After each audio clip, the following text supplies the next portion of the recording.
አሜን። ጌታ እኮ ሊመጣ በደጅ እኮ ነው። ምን የሚያስደስት ነገር አለ? ምንስ የሚያዝናና ነገር አለ? እንዲህ አለኝ፣ ይቅርታ አድርጉልኝና ፓስተር ጻድቁ በጣም ስለሆነ በጣም በቃ በጣም በእውነት ነው የምላችሁ፣ አንድ ሰው ከትንሽ ሰው ጋር እንደሚግባባ በጣም ኤቭሪ በሳምንት ቢያንስ አንገናኛ እናሳልፍምና ብዙ ይመክረኛል። ብዙ ምን እንዳለኝ ልንገራችሁ።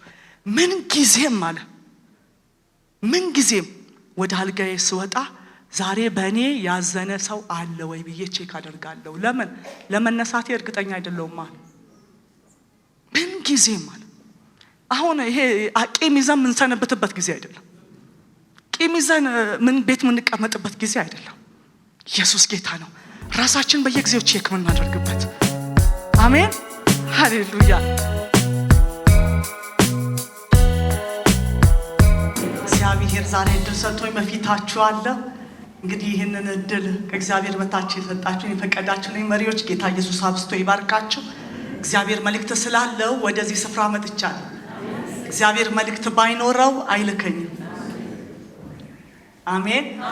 ምክንያቱም እግዚአብሔርን ራሴን በእግዚአብሔር ፕሮግራም ውስጥ በእግዚአብሔር አጀንዳ ውስጥ የከተትኩ ሴት ስለሆንኩኝ ጌታ የተባረከ ይሆን። ስለዚህ ለዚህ ጉባኤ እግዚአብሔር መልእክት አለው። ለወንድና ለሴት ልጆቹ እግዚአብሔር መልእክት አለው። አሜን ነው ወይ? አሜን ነው ወይ? መጽሐፍ ቅዱስ ሲናገር በጻድቃን ድንኳን የእልልታ ምን ይሰማል? እንግዲህ ጻድቃን ሴቶች ብቻ አይደሉም አይደለም፣ ወንዶችም ጭምር ናቸው። ስለዚህ የሆነ የእልልታ ድምጽ ይሰማል ማለት ነው። እልልታ ካለ የሚያባረው ነገር አለ። ኢየሱስ ያድናል። ሃሌሉያ። ክብር ለጌታ ይሆን። አሜን ነው ወይ? አሜን ነው ወይ? እግዚአብሔር እንግዲህ ሌላ እድል እንደገና አዲስ እድል ወደዚህ ቤተክርስቲያን ይዞ መጥቷል። አሜን ነው ወይ? ሰማያዊ እድል ይዞ መጥቷል ማለት ነው። ኢየሱስ ጌታ ነው። ይሄ ፕሮግራም ሲሰጠኝ ከተሰጠኝ ሰዓት ጀምሮ እጸልይ ነበርና በሚገርም ሁኔታ ዘይት በመድረኩ ላይ ሲፈስ አይቻለሁ። አሜን ነው ወይ? ዘይት ሲፈስ ነው ያየሁት። የሰው እጅ ያልያዘው አዲስ ቅባት ወደዚች ቤተክርስቲያን እውነት ነው የምላችሁ፣ ሁለተኛ መነካት ወደዚች ቤተክርስቲያን መጥቷል። አረ በደንብ አሜን በሉኝ። ይሁላችሁ አንድ ሰው ወይ ወንድም ወይ እህት ወደ ውጭ ሀገር ሲሄዱ የመጀመሪያ የምትፈልጉት የሄዱበት ቀን ብር ዶላር ላኩልኝ ልትሉ ነው። የመጀመሪያ ቀን ምን እንደምትፈልጉት ምን ብያለሁ እንዲላችሁ ነው። በሰላም ምን ብያለሁ ወይ አሜሪካ ይሁን ምን ብያለሁ። አሜን ማለት ሰማይ ደርሻለሁ ማለት ነው። አረ በደንብ አሜን በሉኝ። ኢየሱስ ያድናል። ክብር ለጌታ ይሆን።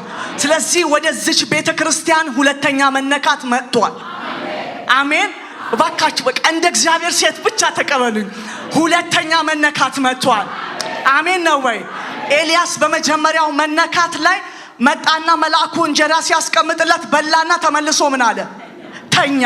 ድጋሚ መጣና በላና ተነስ ባይለው ይተኛ ነበር። አሁን በልቶ ሰምቶ የሚያስቀምጥ መንፈስ አይደለም የመጣው፣ ሰምቶ የሚያሰማራ ኢየሱስ ጌታ ነው። ሁለተኛው መነካት ይሄ ነው። ኢየሱስ ጌታ ነው። ወደ ኢሳያስ የመጣው ሁለተኛ መነካት ኢሳያስ እስከ 5 ድረስ አገልግሏል፣ በመነካት አገልግሏል። 6 ላይ ግን ሌላ ምዕራፍ ሌላ አዲስ ምዕራፍ መጣ። ሁለተኛ መነካት መጣ። መሲሁን እስከ አዲስ ኪዳን የሚያስገባ መገለጥ ውስጥ ገባ። ሁለተኛ መነካት መጥቷል። ይሄ መንፈስ እንዳያልፋችሁ። ክብር ለጌታ ይሆን። አባት ወይ እናመሰግንሃለን። ክብር ለገናና ስም ይሆን። በዚህ ያሉ ወንድና ሴት ልጆች የተባረኩ ይሆኑ። ደግሞ ይሄ መንፈስ ያገኛቸው። ይሄ ቀን አይለፋቸው። ዛሬ በኢየሱስ ስም ቀኑም ቃሉም የነሱ ይሆን። አሜን ይሁን። የትኛውም በተቃርኖ ያለ መንፈስ የተመታ ይሆን። ነጣቂ በኢየሱስ ስም የተነጠቀ ይሆን። እግዚአብሔር መንፈስ በዚህ በኃይል አለ። ልጅን ኢየሱስ ክርስቶስን አክብረው። እኛ ስንፈዛ አንተ ትደምቃለህ። በኢየሱስ ስም አንተ ብቻ ድመቅ። እናከብርሃለን። እኔንም ባሪያህን እርዳኝ በኢየሱስ ስም። ሃሌሉያ አሜን።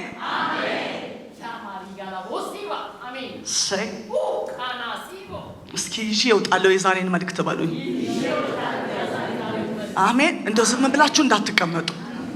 አንድ ነገር እንደሚቀበል ሰው በኢየሱስ ስም አሜን ይዞ እንደሚወጣ ሰው እንደዛ በኢየሱስ ስም ተቀበሉኝ ማለት ነው። አሜን። ዛሬ አዲስ ቅባት አለ። ርዕሴ ለአዲሱ ቅባት አሮጌው ማንነት መሰዋት የሚል ነው። ለአዲሱ ቅባት አሮጌው ማንነት ምን ማድረግ?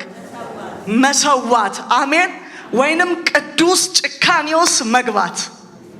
ምን አይነት ጭካኔ? ቅዱስ ጭካኔውስ መግባት። በሁለተኛ ነገሥት 2:1 በተደጋጋሚ እናንተ የምታውቁት የተሰበካችሁት ቃል ነው። አዲስ ቃል አይደለም። ዛሬ ግን ለዚህ ጉባኤ ደግሞ እግዚአብሔር መልእክት አድርጎ ስለሰጠኝ ያንን ቃል በጌታ በኢየሱስ ስም በትዕግስት እናነበዋለን። ሁለተኛ ነገሥት ምዕራፍ 2 ከቁጥር 1 ጀምሮ ያለውን ለአዲሱ ቅባት አሮጌውን ማንነት ምን ማድረግ? መሰዋት። አሜን። ኢየሱስ ጌታ ነው። ዛሬ አሮጌ ማንነት በቃ ማትፈልጉት ነገር እዚህ ሰውተን አዲሱ ተቀብለን ነው የምንወጣው። ክብር ለጌታ ይሁን። በጌታ በኢየሱስ ስም አነባለሁ። እንዲህም ሆነ እግዚአብሔር ኤልያስንም በአውሎ ንፋስ ወደ ሰማይ ሊያወጣው በወደደ ጊዜ ኤልያስ ከኤልሳ ጋር ከጌልጌላ ተነሳ። ኤልያስም ኤልሳን እግዚአብሔር ወደ ቤቴል ልኮኛል፣ በዚህ ቆይ አለው። ኤልያስም ሕያው እግዚአብሔርን በሕያው ነፍስህ እምላለሁ አልለይህም አለው። ወደ ቤቴልም ወረዱ። በቤቴልም የነበሩ የነቢያት ልጆች ወደ ኤልሳ መጥተው እግዚአብሔር ጌታህን ከራስ ላይ ዛሬ እንዲወስደው አውቀሃልን አሉት። እርሱም አዎን አውቄአለሁ፣ ዝም በሉ አላቸው። ኤልያስም ኤልሳ ሆይ እግዚአብሔር ወደ ኢያሪኮ ልኮኛል፣ እባክህ በዚህ ቆይ አለው። እርሱም ሕያው እግዚአብሔርን በሕያው ነፍስህ እምላለሁ አልለይህም አለው። ወደ ኢያሪኮም መጡ። በኢያሪኮም የነበረውን የነቢያት ልጆችን ወደ ኤልሳም ቀርበው እግዚአብሔር ጌታህን ከራስህ ላይ ዛሬ እንዲወስደው አውቀሃልን አሉት። እርሱም አውቄአለሁ፣ ዝም በሉ ብሎ መለሰ። ኤልያስም እግዚአብሔርን ወደ ዮርዳኖስ ልኮኛል፣ እባክህ በዚህ ቆይ አለው። እርሱም ሕያው እግዚአብሔርን በሕያው ነፍስህ እምላለሁ አልለይህም አለው። ሁለቱም ሄዱ። ቁጥር 7 ከነቢያትም ልጆች 50 ሰዎች ሄዱ፣ በፊታቸውም ርቀው ቆሙ። እነዚህም ሁለት በዮርዳኖስ ዳር ቆመው ነበር። ኤልያስም መጎናጸፊያን ወስዶ ጠቀለለው፣ ውሃውንም መታ፣ ወዲያና ወዲህ ተከፈለ። ሁለቱም በደረቅ ተሻገሩ። ከተሻገሩም በኋላ ኤልያስ ኤልሳን ከአንተ ሳልወሰድ አደርግልህ ዘንድ የምትሻው ለምን አለው። ኤልያስም መንፈስህ በእኔ ላይ 2 እጥፍ ይሆን ዘንድ ለምንሃለሁ አለው።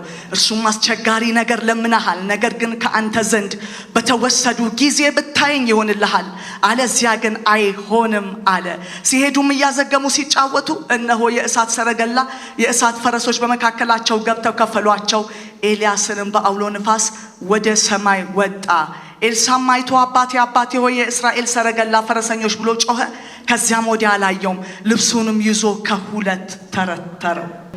የእግዚአብሔርን ሐሳብ ከእናንተ ጋር እንከፋፈላለን። እነዚህ ሰዎች እንግዲህ አሮጌው ማንነት ለመሰዋት አዲሱን ቅባት ለመቀበል የሄዱትን ፕሮሰስ ነው የምናየው።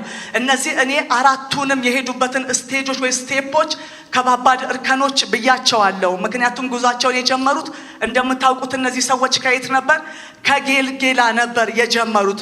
በመጀመሪያ ኤልያስን አምኖ መከተል በራሱ ከባድ ነገር ነው። ኤልያስ ለወዳጅነትም ለጓደኝነትም የሚሆን ሰው አይደለም። ምክንያቱም ኤልያስን ደህና ዋልክ ብላችሁ ደህና አደር የማትሉት ሰው ነው። የማይታመን ከባድ ፐርሰናሊቲ ያለው ሰው ነው። ኤልሳ ይሄንን አምኖ ኤልያስን ሳይሆን በኤልያስ ውስጥ ያለውን ቅባት ፈልጎ የኤልያስን ካራክተር አልፎ ተሸክሞ እስከሚፈልገው ድረስ አብሮት የዘለቀ ጀግና ነው። ኤልሳ።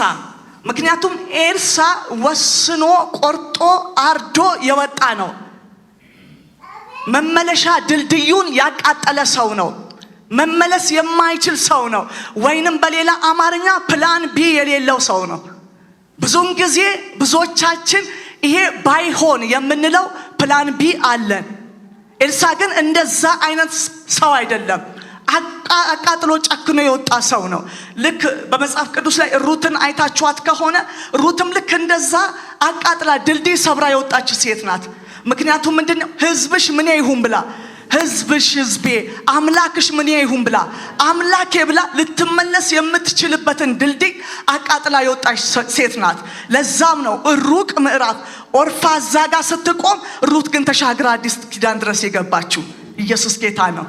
ዛሬ ጌታ ፕላን ቢ ለሌላቸው ከባድ ቅባት ይዞ መጥቷል። መመለሻ ድልድያቸውን ላቃጠሉ፣ ባይሆን ለማይሉ፣ ባያድነኝም ብለው ለጨከኑ ኢየሱስ ጌታ ነው። እስከ ጥግ ድረስ ለመከተል ለወሰኑ ለነሱ እግዚአብሔር ዛሬ ያዘጋጀው ካባ አለ። ይሄን አዲሱን ቅባት ነው ይዘን የምንወጣው። ኢየሱስ ጌታ ነው። ስለዚህ ኤልያስን መከተል ይሄ ዝም ብለን ቀለል አድርገን የምናየው ሰው አይደለም። መጀመሪያ ስናየው ኤልያስ ማን ነው ኤልሳ ማን ነው ስንል ዝም ብሎ ተራም ሰው ያይደለ ሰው ወይንም ደግሞ እንዳሁኑ ወይ በዘመናችን አጠራር ባለ ሀብት የነበረ ያለውን ነገር ግን 12 ጥማድ በሬ ሰውቶ የወጣ እጅግ የሚገርም ለረጅም ዓመት መጽሐፍ በቁጥር ባያስቀምጥም ሌላ መጽሐፍ ስታዩ ከ7 እስከ 10 ዓመት ድረስ በኤልያስ እጅ ላይ ውሃ ያፈሰሰ የተገዛ ዝቅ ያለ ለሚፈልገው ነገር ራሱን የሰጠ የሚገርም ፐርሰናሊቲ ያለው ሰው ነው። ጨካኝ ሰው ነው። ጨካኞች ላይ ነው ቅባቱ የሚወድቀው። ጨካኞች ላይ ነው ካባው የሚወድቀው። አሜን ነው ወይ? ዝም ተብሎ እኮ አይደለም። ያያል እግዚአብሔር። እስከምን ድረስ ያያል? እስከት ድረስ ያያል። አሜን ነው ወይ? ስለዚህ ይሄ ሰው እንደውም ታስታውሱ እንደሆነ እነዛ 3 ነገስታት ወደ አንድ ጦር ወደ ሆነ ከተማ ገብተው ውጊያውን ወይም ደግሞ ጦርነቱን ሳይከፍቱ ውሃ ባለቀባቸው ጊዜ ቀጥሎ ስለሚሆነው በዚህ የሚነግረን ሰው ይኖር ይሁን ሲሉ አንድ አለ ብለው ስሙን እንኳን ያሉት ማን ነው? በኤልያስ እጅ ላይ ምን ያፈስ የነበረ ውሃ ያፈስ የነበረ የመጀመሪያው ማንነት ሁሉ ተሽሮ ማለት ነው። ስለዚህ ኤልሳ እውነት ይገባዋል የሚባል የሚገርም ጭካኔ ለሚፈልገው ነገር የሚገርም አቋም ያለው ሰው ነው። እግዚአብሔር ደግሞ አቋም ላለው ነው አቅምን የሚሰጠው። አሜን ነው ወይ? ዛሬ እናንተ አቋም ላላችሁ እግዚአብሔር አቅም ይጨምርላችኋል። የመራመድ አቅም ይጨምርላችኋል። የመስራት አቅም ይጨምርላችኋል። የጤና አቅም ይጨምርላችኋል። ስለዚህ ኤልሳ የተከተለው እንደው ዝም ብሎ ሃምብል ሰው አይደለም። አይዞክ የሚለውን ሰው አይደለም። ይሄም ሲሆን ደግሞ ጉዟቸው ከየት ተጀመረ? ከጌልጌላ። ጌልጌላ እንደምታውቁት በጣም ከባድ ቦታ ነው። የመቀነስ ቦታ ነው። ብዙ ነገር የሚንከባለልበት ቦታ ነው። ማንም የሚመኘው ቦታ አይደለም። ጌልጌላ ህመም ያለበት ቦታ ወይ ደግሞ እግዚአብሔር ብቻህን የሚያክም ቦታ ነው። የሚያይህ ቦታ ነው። ከባድ ነው። ደግሞ ጌልጌላ ሳይታለፍ ቤቴል አይገባም። ስለዚህ ጉዞ የተጀመረው ከየት ነው? የምትከተሉት ሰው አስቸጋሪ ነው። እንደገና ደግሞ ምን ተጨመረ? ጌልጌላ ተጨመረ።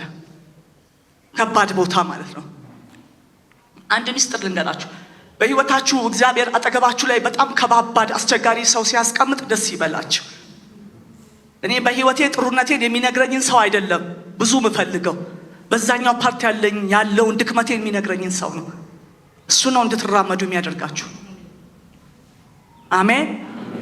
ስለዚህ እግዚአብሔር እዚህ ጋር ኤልያስን ተቀመጥ የሚለውን አትከተለኝ የሚል በጣም ከባድ እኮ ነው። በዚህ ጊዜ ቢሆን እኮ ምናልባት ቤተክርስቲያን አስተቶ የሚያስወጣ እኮ ነው። አጠገብክ ላይ ያለ ፓስተር ዝም በል ተቀመጥ የሚል ከሆነ አይደለም እንደዛ። ዛሬ እንደው በስነ ስርዓት ካልሆነም ከባድ ነው። ከባድ እኮ ነው።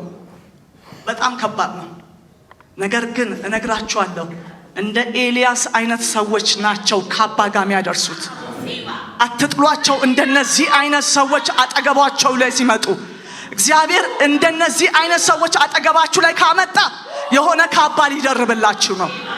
ታስታውሱ እንደሆነ የሰለሞን ቤተ መቅደስ ሲሰራ 70,000 ተሸካሚ 80,000 ምንድን ነው የሚለው? ጠራቢ ይላል። ስለዚህ ጠራቢው ከተሸካሚው በ10,000 ምን ይላል? ይበልጣል። የአሁኗ ቤተ ክርስቲያን በብዛት ያለባት ተሸካሚ ነው፣ ጠራቢ አይደለም። ጠራቢዎች መብዛት አለባቸው። ከተሸካሚዎች መብለጥ አለባቸው። ጠራቢዎች ምናልባት ተሸካሚዎች የውጭውን ገጽታ ሊሆን ይችላል የሚሰሩት፣ ውጭ ላይ ያለውን ነገር የቤተ ክርስቲያኑን የሚታየውን ነገር በቃ የሆነ አሬንጅመንቱን ብዙ ነገር ሊሆን ይችላል። ጠራቢዎች ግን በሰው ፐርሰናሊቲ ላይ ማንነት ላይ ነው የሚሰሩት። ስለዚህ ቤተ ክርስቲያን መብዛት ያለበት ጠራቢ ነው ከተሸካሚ በላይ። ኤልያስ እንደዚህ ነው የሆነበት። አሜን በሏ፣ አሜን በሏ። እነዚህ ሰዎች አብረዋችሁ ካሉ የሆነ ካባ አለ የሚጠብቅ፣ ካባ ጋር ነው የሚያደርሱ። ሌላ ቅባት፣ ሌላ ሌቭል ላይ ነው የሚያደርሷችሁ። እኛ ገሳ አንወድም። ጠራቢ አጠገባችን ላይ ካለ 100 ሜትር ነው የምንርቀው፣ አንፈልግም። ጊዜያችንን የምናጠፋው ከተሸካሚዎች ጋር ነው። እኔ እነግራችኋለሁ፣ ተራራው ላይ ስለሚጠርቡ ይልና መጥተው ሲደረድሩ ሲሰሩ የምን ድምፅ እንኳን አልተሰማም አይልም? የመዶሻ ድምፅ አይደል? የመዶሻ ድምፅ እንኳን አልተሰማም። ለምን? እዛ ጋር ተጠርቧላ። ጓዳ የተጠረበ አገልጋይ፣ በጸሎት ስፍራ ላይ የተጠረበ አገልጋይ መድረክ ላይ የመዶሻ የጩኸት ድምፅ አይሰማም። ለመድረኩ የሚመጥን ነው የሚሆነው። መድረኩ ላይ ስታመጡት መድረኩ አይሰፋበትም። ለምን? ተጠርቦ ነው የመጣው። አረ በኢየሱስ ስም ይብዛልን። በኢትዮጵያ ቤተ ክርስቲያን ጠራቢዎች ይብዙልን። አሜን ነው ወይ? ኢየሱስ ጌታ ነው። ስለዚህ ኤልያስ እንደዛ ነበረ። አትከተለኝ፣ ይልቅስ ምን በል? ተቀመጥ፣ ተቀመጥ። ነገር ግን ኖ ህመሙን አልፎ ወዴት? ወደ ቤተል ይታለፋል። ጌልጌላ ይታለፋል። አሜን። ጌልጌላ ላይ ያላችሁ ሰዎች እመኑኝ፣ ጭካኔ ኑራችሁ እንጂ ወዴት ይታለፋል? ወደ ቤተል። ቤተል ላይ ተመጣ። ቤተል በጣም የሚገርም የሚያስደስት የሚያስገርም ቦታ ነው። ቤተል ደግሞ ቤተል የዛሬዋን ቤተ ክርስቲያን የበላበት ቦታ ነው። ቤተል ሁሉ ነገር ያለበት፣ ሁሉ ነገር የተመቻቸበት ቦታ ነው። መሰላሉ ያለበት፣ ራእዩ ያለበት፣ መልአኩ ያለበት፣ ቤቱ ያለበት፣ ሁሉ ዛሬ ሊያዝናናን ይችላል ብለን የምናስበት ትንቢቱ ያለበት፣ ሁሉም ነገር ያለበት ቦታ ነው። የት? ቤተል። ቤተል ደረሱ። ቤተል ደረሱ። ኢየሱስ ጌታ ነው። ቤተል ላይ ሲደረስሳ አገልጋዮችን የበላ ነው ያልኳችሁ። አሁን ቤተል ላይ ነን። ቤተል ላይ ተደርሷል። ነገር ግን ከመሰላሉ ላይ ያለውን ሳይሆን ከመሰላሉ የሚወርደው የሚፈለግበት ጊዜ ሆነ። ቤተል ላይ እና አብርሃም ነበሩ። ቤተል ላይ እና ያዕቆብና ይስሐቅ አባቶች የነበሩበት ቦታ ነው። ቤተል ካልታለፈ ከባድ ነው። ኢየሱስ ጌታ ነው። ዛሬ ቤተል ላይ ከተሰበሰብንበት እግዚአብሔር በድግ አድርጎ ያራምደናል። አዎ ጥሩ ነው። ብዙ አገልጋዮች ከቤተል መውጣት አይፈልጉ። ከቤተል መውጣት ደስ አይላቸውም። ዛሬ ኢትዮጵያ ውስጥ አዳዲስ ቅባቶች የሚመጡ አዳዲስ ቅባቶች የሚያመጡ ብላቴናዎች ወንድና ሴት ልጆች ከቤተል የወጡ ናቸው። አሜን ነው ወይ? እውነት ነው። ድምፁ አለ። እውነት ነው። ሁሉ ነገር አለ። ዛሬ የቤተ ክርስቲያን ቁጥር ወይ ደግሞ ቤተ ክርስቲያን እናትናኮ እናቶክ እና አብርሃም ነበሩ። የት? በቤቴል። እነ ያዕቆብ ነበሩ። ሃይማኖተኝነትም ያለው በቤተል ነው። ላያችሁት ነገር መጮህ ትጀምራላችሁ። መጮህ አይተ ነው፣ ስለ ጮሁም አይደለም። በኢየሱስ ስም ያውጅባችኋለሁ። አየና ምን አለ? ጮኸ። አይቶ ለጮኸ ይወድቃል። ሳይስት ላይ ይወድቃል። አየና ጮኸ። አንድ ነገር ልንገራችሁ። ያ መጎናጸፊያ ከወደቀ በኋላ ቅድም አብሮት ነው የተሻገረው። አሁን ነው ከባዱ። ቅድም አብሮት ነው የተሻገረው። ፓስተር በጸሎት በእናንተ ጸሎት፣ በእናንተ ጩኸት፣ በእናንተ ጾም ጸሎት የተሻገረ አለ አይደለ? አሁን ትልቁ ደስ የሚለው ነገር ሲመለስ ብቻውን ይመለሳል ወይ? እናንተ በሌላችሁበት ኤግዚስት ያደርጋል ወይ ነው። ሃኖ ፕራዛና ባኖስ ቅድም አብሯችሁ ምን ብሏል አይደለ? በጸሎት ቲሙ በእናቶች ጸሎት ያው ቅድም በእህቶች ያው እህቶች በመጮህ ጎበዞች ስለሆነ በእህቶች ጩኸት ብዙዎች አልተሻገሩም። ተሻግረዋል፣ ወጥተዋል። ቅድም ማን ነው ከፍሎ ያሻገረው? ኤልያስ ነው። አሁን ግን ሲመለስ ነው። ስትመለሱ ብቻችሁን ትሻገራላችሁ። እኔ የገባው ሰው ካለ አሜን ይበለኝ። እነሱ ባይኖሩም ሚጸልይልክ ባይኖርም በቃ መጸለይ ትጀምራለህ። መቆም ትጀምራለህ። መጾም ትጀምራለህ። ረጅም ሰዓት መንበርከክ ትጀምራለህ። ኤልሳ ከፍሎ ባይሻገር እዛ የሚጠብቁት ሊስቁበት የሚጠብቁ እንዳሉ ታውቃላችሁ። የነቢያት ልጆች ሊያሾፉ የሚጠብቁ እንዳሉ ታውቃላችሁ። አቤት የኔ ጌታ ዛሬ አሳረፋችሁ። አሜን ነው ወይ? ክብር ለጌታ ይሆን፣ ክብር ለጌታ ይሆን። የመጨረሻ አንድ ነገር ልንገራችሁ። ኤልሳ ልክ ተቀብቶ ሲመለስ ያዙትና እባክን አሉት ከተማዋን እንዲፈውስ። እቺ ከተማ መልካም ናት፣ ውሃ ግን ምን ያደርጋል አሉት። ሲጀምር ማለት ነው ውሃ ያጨነግፋል ማለት ቀላል እንዳይመስላችሁ፣ ቀላል እንዳይመስላችሁ። ያ ውሃ ማጨንገፍ የጀመረው ከማ ዘመን ጀምሮ መሰላችሁ? ከኢያሱ። ለምን? ከተማዋን ኢያሱ ምን ብሏታል? ረግሟታል። እንግዲህ መጽሐፍ ቼክ ስታደርጉ ኦልሞስት ከ500 ዓመት በላይ ምድሪቷ ታጨነግፋለች። ደስ ሰው ይሰራል፣ ይለፋል፣ ይጥራል፣ ይወጣል፣ ይወርዳል። ነገር ግን የለም። ለምን? ምድሪቷ ምን ብላለች? ተረግማለች። ይሄ ቅባት ይሄን እርግማን ሰብሮ ነው የጀመረው። አሉ ዛሬ በኢየሱስ ስም አሉ ዛሬ የሚነሱ አሉ እዚህ ቤተ ክርስቲያን ላይ የሚነሱ እግዚአብሔር በላያቸው ላይ ከሚያመጣው ቅባት የተነሳ የዘመናት መርገም የሚሰበርባቸው በእጃቸው ባለ ቅባት እግዚአብሔር ከርስን የሚሰብር። ኤልያስ ይሄንን አድርጎ ነው ሲወጣ የወጣው። አሜን። ታዲያ ዮርዳኖስ አያጓጓም ወይ? አሜን። እስኪ ዮርዳኖስ በሉ።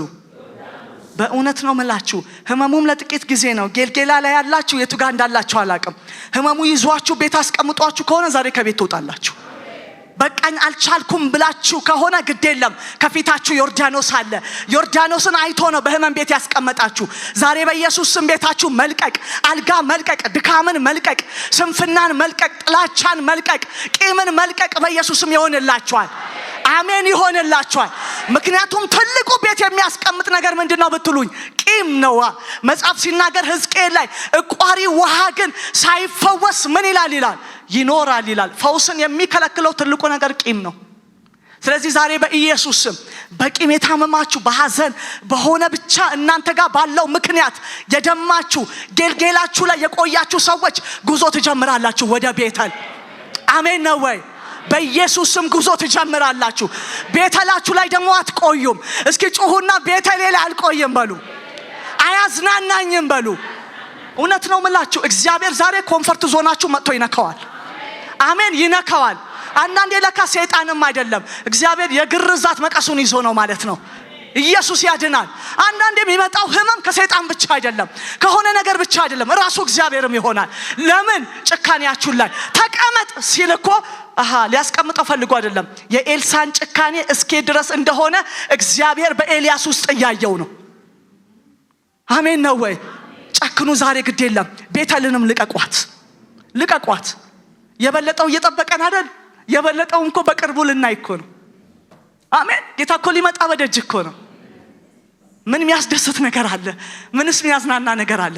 እንዲህ አለኝ፣ ይቅርታ አድርጉልኝና ፓስተር ጻድቁ በጣም ስለሆነ በጣም በእውነት ነው የምላችሁ። አንድ ሰው ከትንሽ ሰው ጋር እንደሚግባባ በጣም በሳምንት ቢያንስ አንገናኝ አናሳልፍም እና ብዙ ይመክረኛል። ብዙ ምን እንዳለኝ ልንገራችሁ።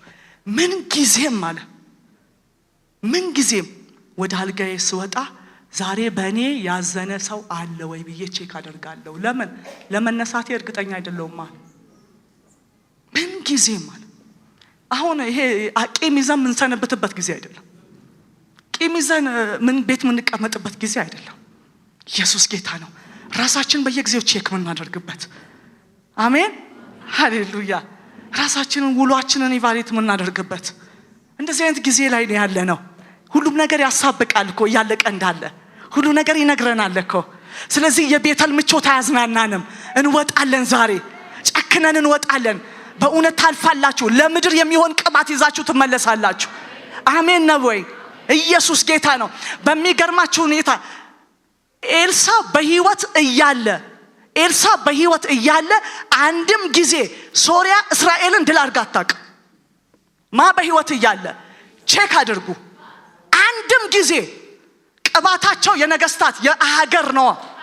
ኢየሱስ ጌታ ነው። የሰፈር አይደለም ቅባታቸው። አንድም ጊዜ እስራኤል በሶሪያ ተሸንፋ አታውቅም። ነገር ግን ልክ ኤልሳ ሲሞት ውድማ ላይ እንዳለ እብቅ አደቀቀቻት ይላል። ሲሞት ያንተ መኖር ዝም ብሎ ከሆነ በልቶ ጠጥቶ ተኝቶ ተነስቶ ለራስ ውሎ ከሆነ ዛሬ በኢየሱስም ይቅር። አሜን ነው ወይ? እኔ እኮ አሜንታችሁን እየሰማሁ አይደለም። እውነት እኮ ነው የምላችሁ። እግዚአብሔር ስራ ሊሰጣችሁ ነው። እግዚአብሔር ምሽል ሊሰጣችሁ ነው። ግድ የለም ተነሱ። ወንበራችሁን ልቀቁ፣ መኝታችሁን ልቀቁ፣ ምኞታችሁን ልቀቁ፣ ሐሳባችሁን ልቀቁ። እግዚአብሔር ስራ ሊሰጣችሁ ነው። አይናፍቃችሁም? ይመጣል እኮ ያ ጊዜ። ምን ልትሰጡት ነው? ምንድነው የምትሰጡት? ምንድነው የምትሰጡት? ምን ልትሰጡት ነው? ለኢየሱስ ስትሄዱ ምን ልትሰጡት ነው? ዛሬ ልቀቁ። አሜን። ልቀቁ። ግድ የለም ክብሩንም ልቀቁት። ልቀቁት። ክብሩን ምንም ልቀቁት። ልቀቁት። ክብሩን ሁሉ ጥሎ ከሰማይ ወርዷል እኮ። ከዚህ የሚበልጥ ክብር ማን ነው? ከሱ በላይ ክብር የነበረው። ልቀቁት። በቤቱም ላይ እንደ ሕፃን ሆኑ። በቤቱም ላይ ሽርጉድ በሉለት። ልቀቁት። ዮርዳኖስ ላይ የደረሰ ሰው መለያው ይሄ ነው። ዮርዳኖስ ላይ የደረሰ ሰው እንዴት ነው? እኔ እንዴ አባት ልጅህን ስታናግራት እንዴት ነው የምትሆነው? እንደዚህ ሁኑለት። አዲስ ነገር ይዛችሁ ተመለሱ። ምድርን የሚጠቅም ከተማን የሚጠቅም አገርን የሚጠቅም አሜን ነው ወይ? እስኪ ጮሁና ዮርዳኖስ በሉ። ግድ የለም ዮርዳኖስ ስብከት አይደለችም። እናንተ ሆናችሁ ተደርጋችሁ የምትመለሱበት ቦታ ነው። አሜን ነው ወይ? ኢየሱስ ያድናል። ኢየሱስ ያድናል። ክብር ለጌታ ይሁን። እግዚአብሔር ዛሬ ህዝቡን ይነካል። ይመጣና እንዳደነግጡ ኮምፈርት ዞናችሁን ሲነካ ያቺ አገልጋይ ሰብካ ከሄደች ወዲህ ትላላችሁ። ይመጣል ጌታ። ይመጣል ቤታችሁ ላይ። ይመጣል ባላችሁበት። ይመጣል አሁን በተቀመጣችሁበት። ይመጣል። ኮምፈርት ዞናችሁን ሲነካው እንዳደነግጡ። ለበለጠ ክብር ሊያዘጋጃችሁ ፈልጎ ነው። ቢሮአችሁ ላይ ለበለጠ ክብር፣ ስራ ቦታ ለበለጠ ክብር፣ ቤተክርስቲያን ላይ ለበለጠ ክብር።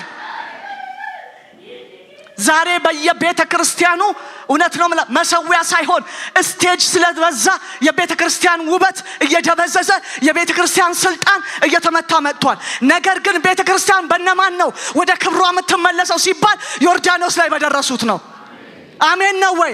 ሁሉን ንቀው ጨርሰው ላዩት ነገር ወደ ላይ አይተው ላዩት በጮሁት በእነሱ ግን ምድር ትቀየራለች። ስለዚህ ዝም ብሎ ቀባኝ ምኞት አይደለም። ዝም ብሎ ቀባኝ በምኞት አይመጣም። እያንዳንዱ ለውጥ ሂደት ፕሮሰስ ይፈልጋል። እያንዳንዱ ለውጥ ህመም አለው። የሚያስገባችሁ የራሱ የሆነ መንገድ፣ የመንገዱ ካራክተር፣ የመንገዱ ባህሪ አለው። እንዳትፈሩት የመንገዱን ባህሪ ተጠመቁበት። ክብር ነው ቀጥሎ ያለው። አሜን ነው ወይ? አሜን ነው ወይ?